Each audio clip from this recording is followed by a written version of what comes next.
You're listening to the Digital Deep Dive, where we tackle the newest trends, strategies, and pain points shaping growth across the digital landscape. From Amazon and D2C to international expansion, join our host and e-commerce leaders across multiple industries for in-depth discussions on how to maximize your brands in the digital arena. Now, here's your host, Aaron Conant.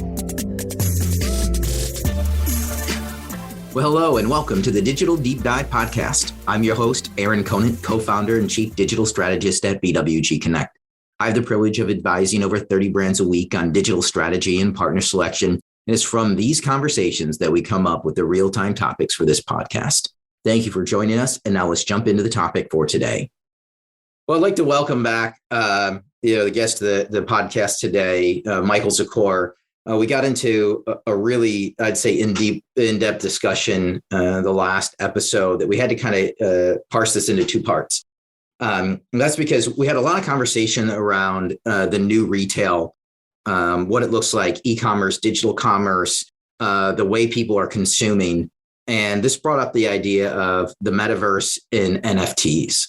And so this is a spot where Michael spends a lot of his time advising organizations as a whole. As a thought leader in that space. And so, invite him, back to kind of round off this conversation. So in this episode, we're going to dive deep into new types of consumption, NFTs, and Metaverse. So, Michael, welcome back. Would love to hear your thoughts on this space as a whole. If you can kind of walk us through.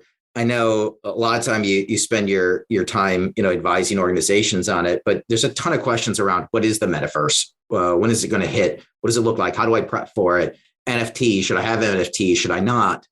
And so I'll kind of throw all of that at you and we can kind of walk through the conversation. Sound good? Sounds good. Thanks, Aaron. Thanks for having me back. Pleasure as always.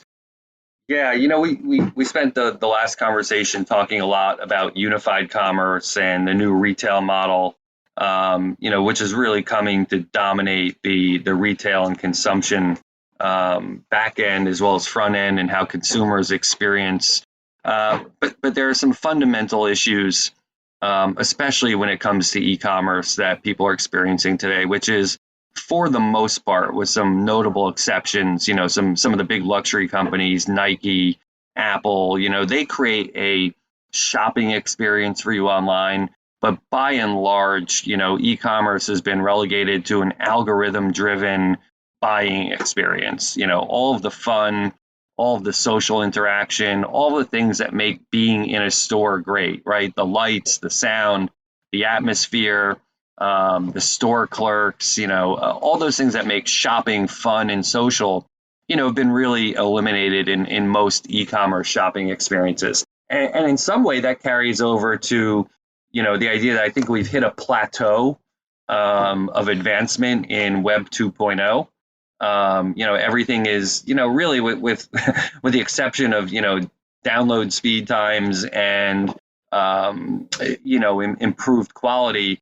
How we experience the internet hasn't changed much in the last 10 years. I mean, it's still very much a 2D flat screen environment where we're searching for and scrolling through information, right? What's really happening behind the scenes when people are asking, what is the Metaverse? The answer to that should be, I don't know yet. And that's an okay answer, I think that anyone who's going to give you some fully designed answer to what is the Metaverse is either delusional or hasn't done all of their homework on it yet. What I can tell you is this. Here's what's happening.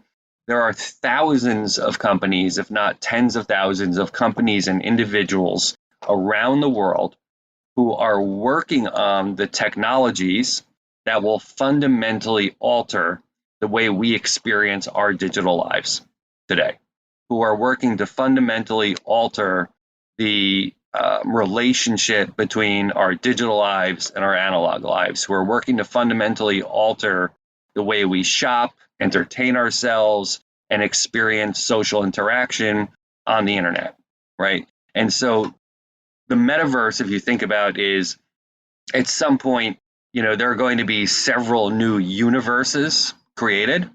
And once those universes are connected and portable through technologies like NFTs and blockchain, now you're going to have a metaverse, right? Meta being arch, umbrella-like, right? Right. And I want to jump into that a little bit because I think that's a thing when people say, hey, the metaverse, what is everybody's thinking that it's this one big thing that's being built, and it's not, right?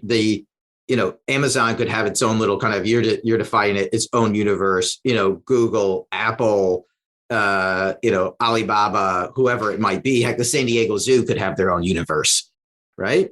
And that all of those in some way, shape, or form at some point in time can all be tied together. And that will be the overarching metaverse. Is that kind of capture that correct? And the key there, the role that NFTs and blockchain will play, as we see it, is that that's what's going to allow you to move and be portable from one universe to the other.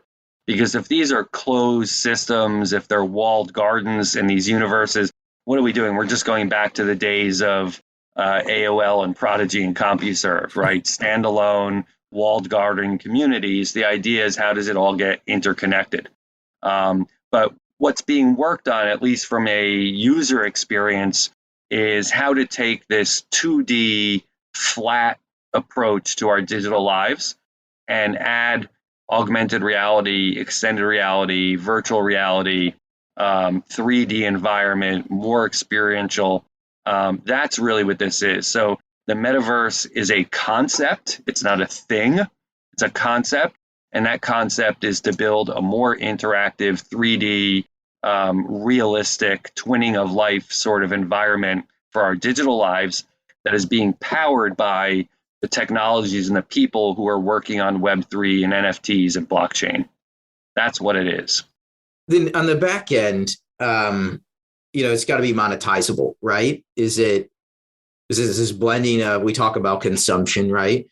Consumption can be, either video content, it can be just straight up content, it can be actual goods, right? So how do you look at what the consumption and what's the profit model on the back end?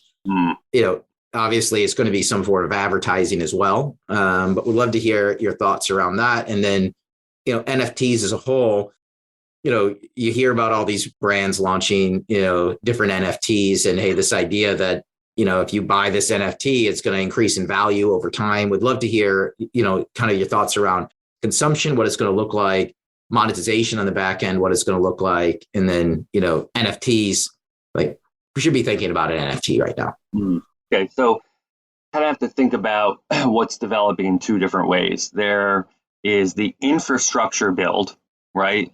What are the technologies and platforms that are going to, for lack of a better term, host this new internet, right? So that's number one. So is the monetization coming on the build out? No. The projection is that, again, as these technologies develop and as companies and people build the back end and the platform, that's what's going to provide us, you and me and everybody, with a new experience, right? In our internet lives, in our digital lives. Now, the monetization will come on the front end in companies, brands, retailers, individuals staking their claim to their version of consumption or monetization on the front end. So some of the fundamentals are still there, right? Digital commerce exists today. Digital commerce is going to exist in whatever comes out of this, Web3 metaverse environment. It's just going to be experienced a different way. So imagine, we're working on a project here that, I've mentioned to you before.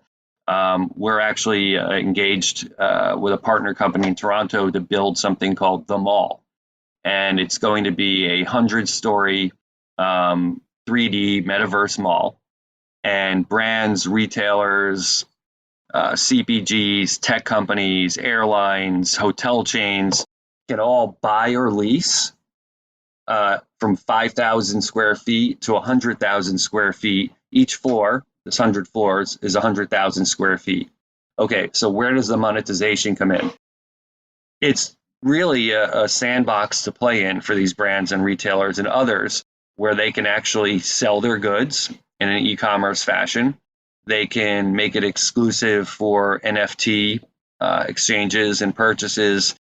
They can make it purely experiential. So the monetization comes with, and not just for them all, but across this new paradigm, in terms of how much of it are you doing for marketing? How much are you doing it for, item sales? I'm not sure that the monetization aspect, or at least not in my vision yet, is going to be too radically different than what we understand it today.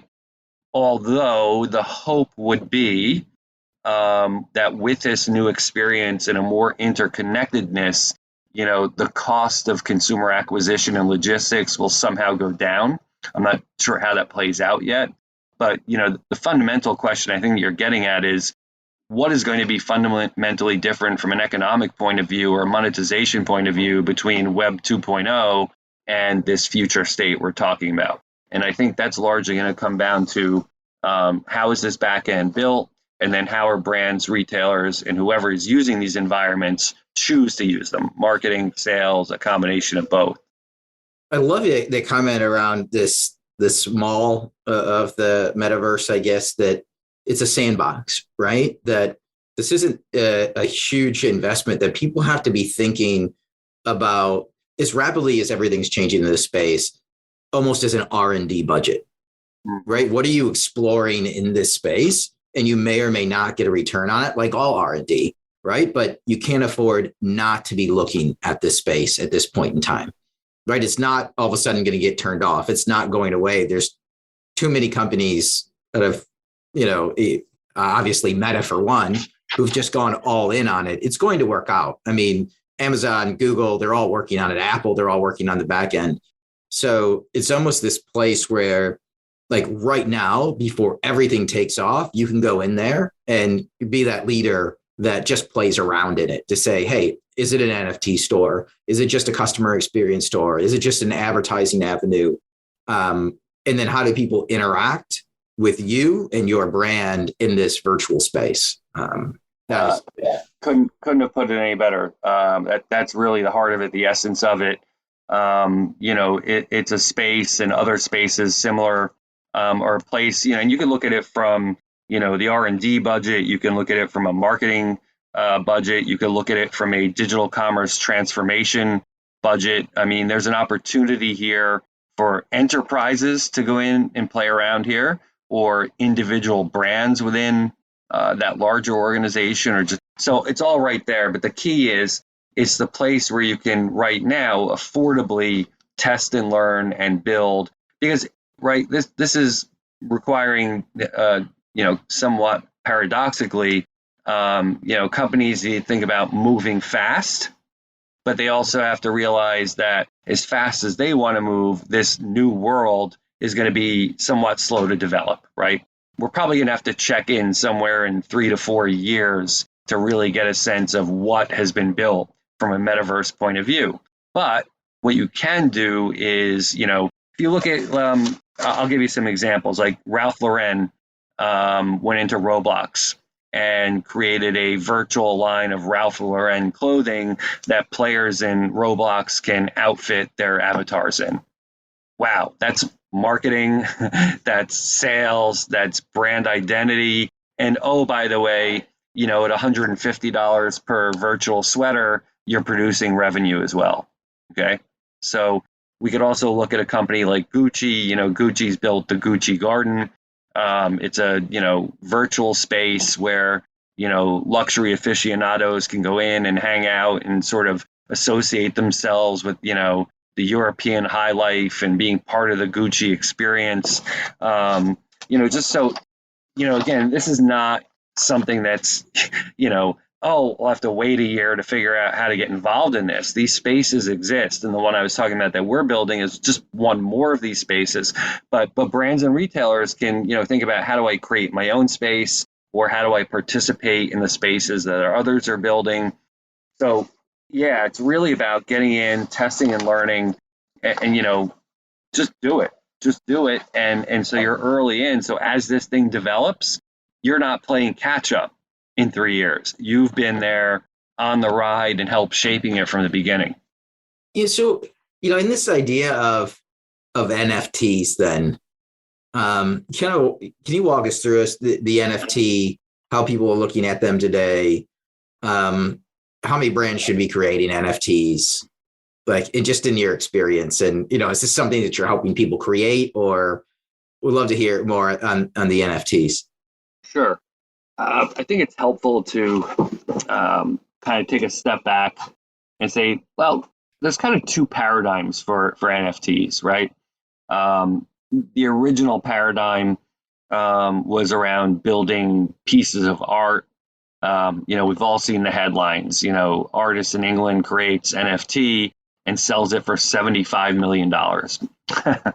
And, a lot of people read that, and perhaps, rightly so, read that and saying, that guy just paid $70 million for a JPEG.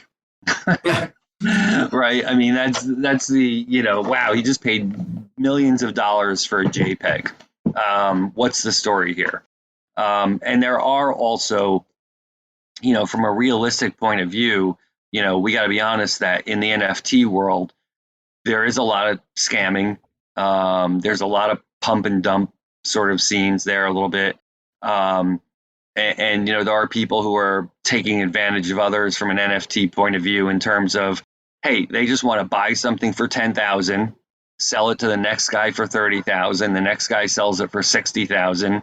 And it's just sort of a commodity, right? A commodity. So that's one paradigm. The other paradigm, though, is how brands and retailers are engaging and using NFTs, which to me is a completely separate line of development and thinking. So, the NFT, the non-fungible token, the primary idea behind it is one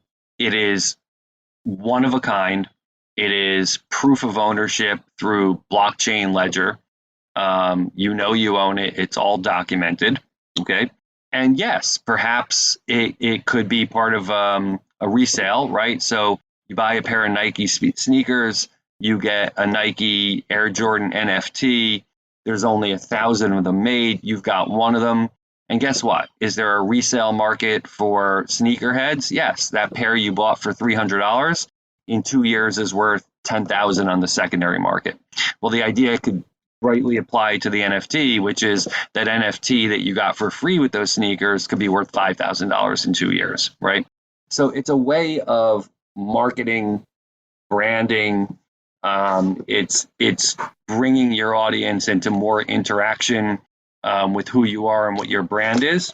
And what we're seeing is, at least so far, what we've noticed when we do our research is a lot of luxury brands have just gone all in on NFTs, as well as, innovation in the Metaverse and Web3 world. And on the other end, you see a lot of mass market and fast food companies. So you've got the Burger King NFTs and you've got McDonald's NFTs. So the future is unwritten on NFTs. But again, I would place it in that column of it's test and learn, it's R&D. Why not do it? Why play catch up later? Like I said, I think the later chapters of the NFT book are yet to be written. But they're an opportunity for brands and retailers to provide value add, unique experiences to their most dedicated fans. Yeah, what I really like there is how are you going to use it, right? From a brand perspective, which is, how do you use it as a marketing tool? How do you grow brand awareness? What are you going to do with it across the board? But again, like you're saying, hey, it's unwritten. Right. I mean, that's where I think people it's just a clarity around what's going on, because there's a lot of misinformation that's out there across the board. I know I just spend a lot of my time walking people through the Metaverse, and, that it's not actually just one, right? That, well, there might be one, but it's all these universes tied together. Are there other things that pop up in this space that are just, are routinely popping up as a pain point or a stumbling block, or are there new things that you're most excited about where the space is going? Yeah, sure. And just quick comment on that. I'll finish that thought for you too. In terms of how do you use NFTs, I think there's a parallel to QR codes, right? How are you using QR codes? A relatively new technology. new to the US at least, as opposed to China. And it's what you put in the QR code, what's behind it that matters, right? So are you using it for CRM? Are you using it for gifts? Are you using it for discounts? Are you using it for, content you can't get anywhere else, right? All these use cases, are you using it for reorders and refills? I think the same applies to, there's a parallel there to NFTs too, which is, how do you want to use it? Is it a CRM tool, a marketing tool, a sales tool, all of the above? And so that's the parallel. In terms of, the stumbling and pain points, I think one would be, let's talk about, we haven't mentioned cryptocurrency yet.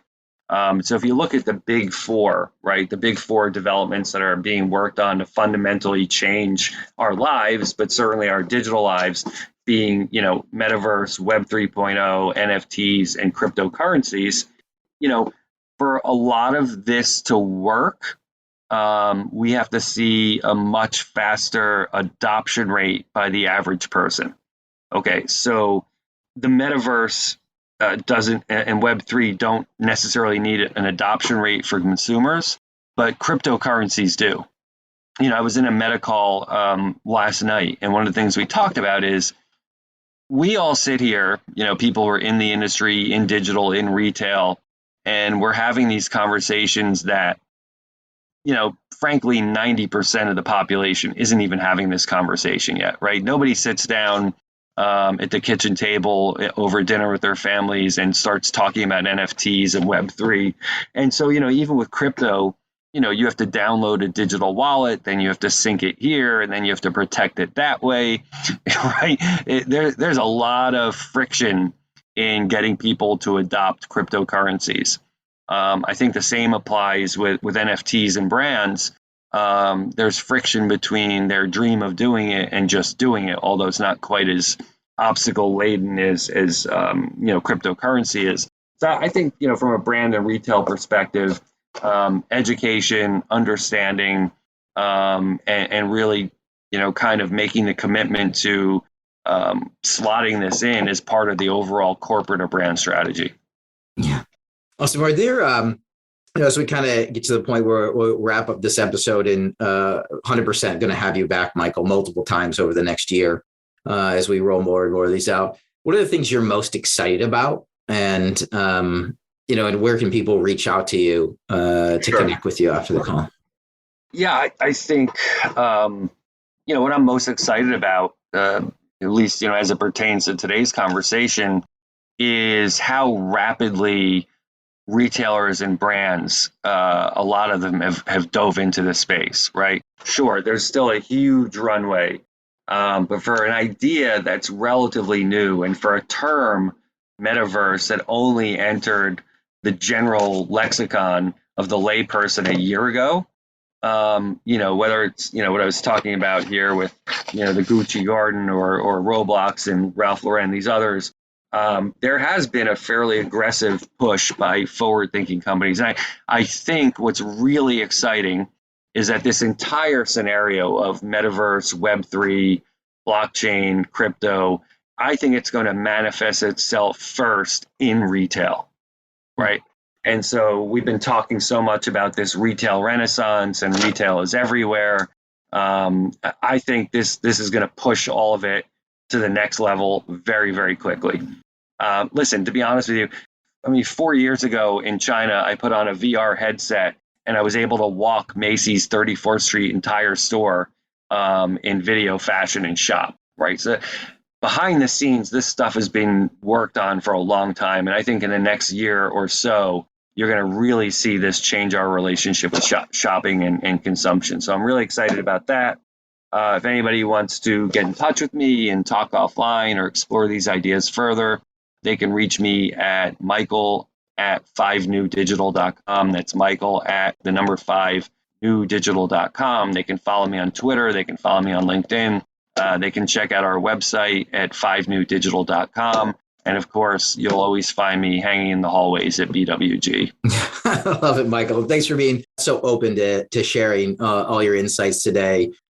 The Digital Deep Dive podcast is brought to you by BWG Connect. We are a networking and knowledge sharing group of thousands of brands who collectively work together via in-person and virtual events to stay on top of the newest trends, strategies, pain points, and partners shaping growth across the digital landscape. We will host over 1,400 events this year and would love to have you part of them. To find out more or share topics of interest for this podcast or any of our events, don't hesitate to reach out via email at topics@bwgconnect.com. Thank you and have a great day.